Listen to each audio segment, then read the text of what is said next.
Iran Israel युद्धाचे कारण पुढे करत सरकारने घरगुती गॅस सिलेंडरचे दर 60 रुपयांनी वाढवले आहेत। त्या निषेधार्थ राष्ट्रवादी काँग्रेस शरदचंद्र पवार पक्षाचे जिल्हाध्यक्ष मनोज प्रधान यांच्या नेतृत्वाखाली महिलाध्यक्षा मनीषा भगत आणि युवक अध्यक्ष अभिजित पवार यांच्या उपस्थितीमध्ये ठाणे जिल्हाधिकारी कार्यालयासमोर अनोखे आंदोलन करण्यात आले। कार्यकर्त्यांनी चूल पेटवून त्यावर भात शिजवून तसेच भाकरी भाजून दरवाढीचा निषेध केला। इस्रायल आणि इराणमधील युद्धाच्या पार्श्वभूमीवरती घरगुती गॅस सिलेंडरचे दर 60 तर व्यावसायिक सिलेंडरचे दर 118 रुपयांनी वाढवण्यात आलेले आहेत। या दरवाढीचा निषेध करण्यासाठी राष्ट्रवादी काँग्रेस शरदचंद्र पवार पक्षाने चुल्हा जलाव आंदोलन केलं। यावेळी आंदोलकांनी केंद्र सरकारच्या निषेधार्थ जोरदार घोषणाबाजी देखील केली। चूल पेटवून त्यावर भात शिजवला, भाकरी देखील भाजल्यात।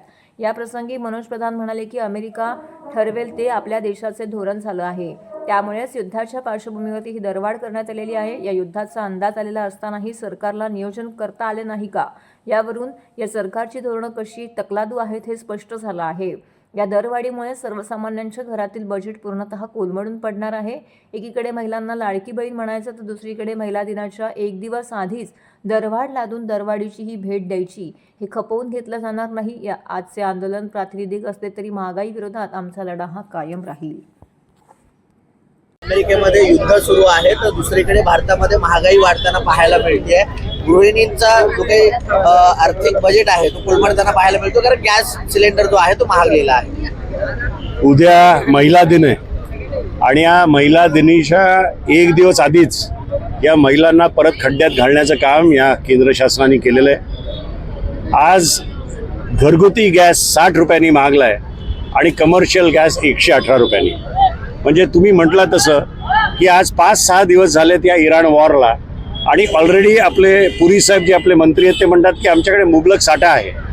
मग तुमच्याकडे मुबलक साठा आहे, मग आमच्या महिलांना गृहिणींना खड्ड्यात का तुम्ही घालत आहेत? आणि आज 5 दिवसानंतर जर तुम्ही भाव वाढ करत असाल तर येणारं जर हे युद्ध महिना-2 महिना चाललं तर भाववाढ काय होईल, याचे परिणाम काय होणार हे यामुळे दिसून येतं। तर खऱ्या अर्थाने आमचं केंद्र शासनाला म्हणणं आहे की एका हाताने तुम्ही 1,500 रुपये आमच्या महिलांना देत आहे आणि दुसरीकडनं हळूहळू महागाईच्या निमित्ताने हे आमच्याकडनं काढून घेत आहे। त्याचा निषेध करायला, त्याच्या विरोधात आज आम्ही आलेलो आहे। आज आमच्या महिलांनी इथे रस्त्यावर भाकरी बनवलेली आहे, रस्त्यावर त्यांनी चूल 2 पेटवून भात बनवलेला आहे आणि आम्हाला असं वाटायला लागलं चित्र की येणाऱ्या दिवसात महागाईमुळे गॅस सोडून परत एकदा हीच पाळी आमच्या महिलांवर येते की काय? सर, एकीकडे गॅसचा वाढतोच आहे, मात्र पेट्रोलचे दर देखील वाढताना पाहायला मिळत आहेत, त्यामुळे सर्वच बजेट जे आहे ते कोलमडत आहे। तुम्हाला सांगतो गॅसच आता ऑलमोस्ट 1000 पार होणार आहे, पेट्रोल ऑलरेडी 100 रुपयाच्या पलीकडे गेलेलं आहे आणि मला असं वाटतं की ह्या देशातल्या लोकांना आता विचार करायची गरज आहे की जेव्हा हे भाजप सरकार सत्तेत आलं 2014 मध्ये, तेव्हा काय मुद्दे घेऊन आलेले, तेव्हा काय महागाईबद्दल मोदी साहेबांनी बोलणं केलेलं, आज ती महागाई कुठे गेलेली आहे। त्यामुळे दर दिवशी आपल्याला ह्याचा झटका बसतोय आणि आज ज्या पद्धतीने महिला या ठिकाणी जमा झाल्यात, तुम्ही त्यांच्याकडनं ऐका की कशा परिस्थिती त्यांना घर चालवायला लागतंय।